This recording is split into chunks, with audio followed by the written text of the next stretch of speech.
আপনি কখনো তেল ছাড়া পিঠা খেয়ে দেখেছেন? আমার এই ভিডিওটা দেখে আপনি বুঝতে পারবেন তেল ছাড়া কিভাবে পিঠা খায়। আসসালামু আলাইকুম, ওয়েলকাম টু মাই চ্যানেল। আমি দেখেন আজকে এখানে নারকেল দিয়ে, তারপরে 1 কাপ আটা দিয়ে, লবণ চিনি দিয়ে তেল ছাড়া পিঠা বানাবো। কে কে আমার মতো আপনারা তেল ছাড়া পিঠা খেতে পছন্দ করেন সবাই কমেন্টে বলে যাবেন, আর আমার ভিডিওটা একটা লাইক, কমেন্ট, একটা সাবস্ক্রাইব করে যাবেন।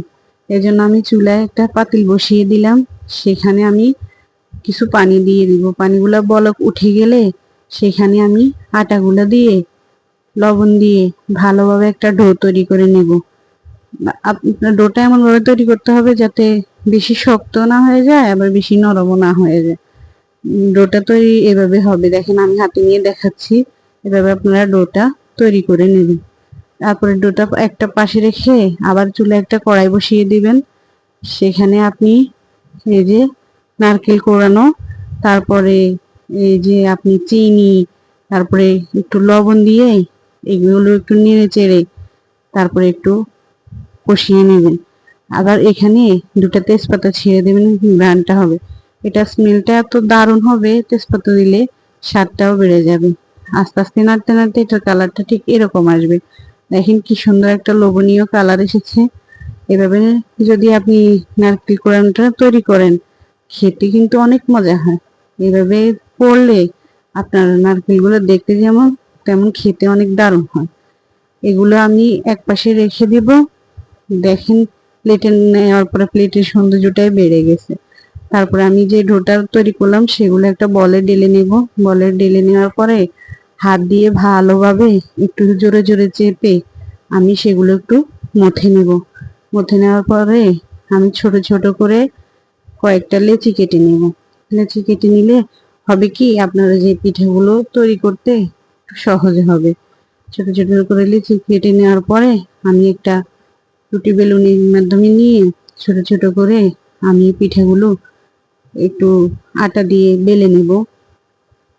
পিঠাগুলো আমার বেলা হওয়ার পরে দেখবেন আমি যেভাবে দেখাইছি সেভাবে বেলবেন। পিঠাগুলো একটু পাতলা পাতলা হবে। তারপরে ভিতরে নারকেলের পুর দিয়ে ভালো করে একটা ডিজাইন করে নেব। ডিজাইন করে নিলে আপনার পিঠাগুলো দেখতে যেমন সুন্দর হবে, তেমন খেতে অনেক দারুণ হবে। এই যে আমি কিছু পিঠার ডিজাইন করে নিলাম। এভাবে আমারটা দেখে দেখেও করতে পারেন, আপনারা চাইলে আপনাদের মন মতো একটু ডিজাইন করে নিতে পারেন। আমি আসলে যতটুকু পারি ততটুকুই আপনাদের মাঝে শেয়ার করতে আসলাম। এভাবে ছোট ছোট করে সবগুলো পিঠা এক এক করে তৈরি করে নিতে হবে। এই যে আমি সবগুলো পিঠা তৈরি করে নিলাম। এভাবে আপনারা আমার মতো এক এক করে ছোট ছোট করে সবগুলো পিঠা এভাবে তৈরি করে নেবেন। তারপরে সবগুলো পিঠা তৈরি হয়ে যাওয়ার পর আমরা চুলায় চলে যাব। চুলাটাকে জ্বালিয়ে তারপরে সেখানে তাপা বসিয়ে দেব। তাপা বসানোর পরে এক এক করে সবগুলো পিঠা আমরা ভেজে নেব। এই যে আমি সবগুলো পিঠা এক এক করে ভেজে নিতেছি। এইভাবে আপনারা এক এক করে সবগুলো পিঠা ভেজে নেবেন। তা এইভাবে যদি আপনারা তেল ছাড়া পিঠা ভাজেন, যেমন খেতে স্বাস্থ্যকর হবে, তেমন আপনাদের যাদের গ্যাস্ট্রিকের সমস্যা আছে সেই সমস্যাগুলোও হবে না। আপনি খেলেন পিঠা, পিঠের স্বাদটাও পাইলেন, আবার আপনার যে গ্যাসের সমস্যাটা সেটাও আর হলো না। তাই এইভাবে তেল ছাড়া আপনি পিঠা বানিয়ে খাবেন। এই তেল ছাড়া পিঠাগুলো খেতে কিন্তু খুব দারুণ, অনেক মজা হয়। একবার হলেও বাসায় ট্রাই করে দেখবেন তেল ছাড়া পিঠা খেতে কেমন হয়।